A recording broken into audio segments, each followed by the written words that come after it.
তো ভিউয়ার্স, আসসালামু আলাইকুম ওয়া রাহমাতুল্লাহি ওয়া বারাকাতুহু। আশা করি সবাই আল্লাহর অশেষ রহমতে ভালো আছেন, সুস্থ আছেন। এই চ্যানেলে আর একটি নতুন গুরুত্বপূর্ণ ভিডিওতে আপনাদের সবাইকে স্বাগতম।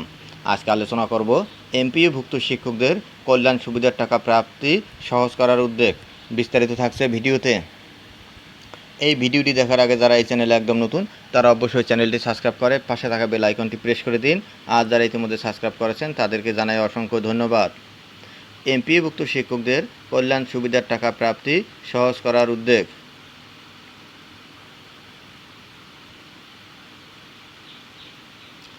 এমপিওভুক্ত বেসরকারি শিক্ষক কর্মচারীদের কল্যাণ সুবিধার টাকা প্রাপ্তি সহজতর করার লক্ষ্যে বাংলাদেশ ব্যাংকের তত্ত্বাবধানে পিএল অ্যাকাউন্টে আইবিএএস এর মাধ্যমে ইএফটি পদ্ধতিতে প্রেরণ করার সিদ্ধান্ত নেওয়া হয়েছে। গতকাল রবিবার বেসরকারি শিক্ষক কর্মচারী কল্যাণ ট্রাস্ট কর্তৃপক্ষের 11তম বোর্ডের চতুর্থ সভায় এই সিদ্ধান্ত গ্রহণ করা হয়।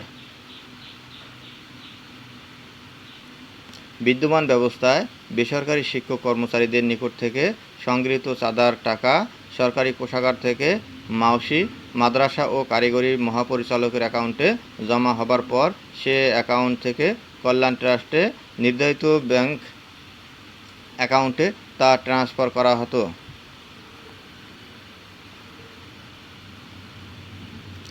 পরবর্তীতে কল্যাণ ট্রাস্টের নির্ধারিত ব্যাংক থেকে অবসরপ্রাপ্ত শিক্ষক কর্মচারীদের যার যার ব্যাংক অ্যাকাউন্টে ইএফটির মাধ্যমে কল্যাণ সুবিধার টাকা প্রেরণ করা হতো।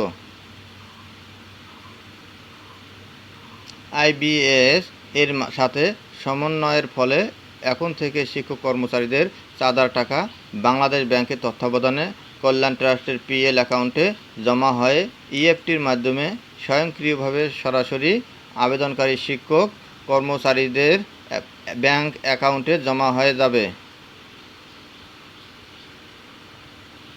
এতে করে শিক্ষক কর্মচারীদের কল্যাণ সুবিধার টাকা প্রাপ্তিতে সময় কম লাগবে এবং শিক্ষক কর্মচারীদের সেবার মান আরও সহজতর হবে।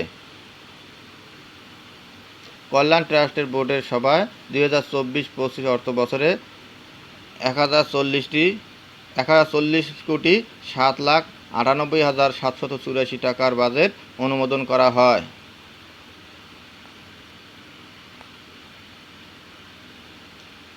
ব্যানবেইস এর সম্মেলন কক্ষে অনুষ্ঠিত বোর্ড সভায় সভাপতিত্ব করেন শিক্ষা মন্ত্রণালয়ের মাধ্যমিক ও উচ্চশিক্ষা বিভাগের সচিব এবং ট্রাস্টি বোর্ডের চেয়ারম্যান সুলেমান খান। বোর্ড সভা পরিচালনা করেন ট্রাস্টি বোর্ডের সচিব অধ্যক্ষ ডক্টর মোহাম্মদ শাহজাহান আলম সাজু। বোর্ড সভায় মাধ্যমিক ও উচ্চশিক্ষা অধিদপ্তরের মহাপরিচালক প্রফেসর নেহাল আহমেদ এবং অর্থ মন্ত্রণালয়, জনপ্রশাসন মন্ত্রণালয়, শিক্ষা মন্ত্রণালয়ের প্রতিনিধিসহ বোর্ড সভার সদস্যগণ উপস্থিত ছিলেন।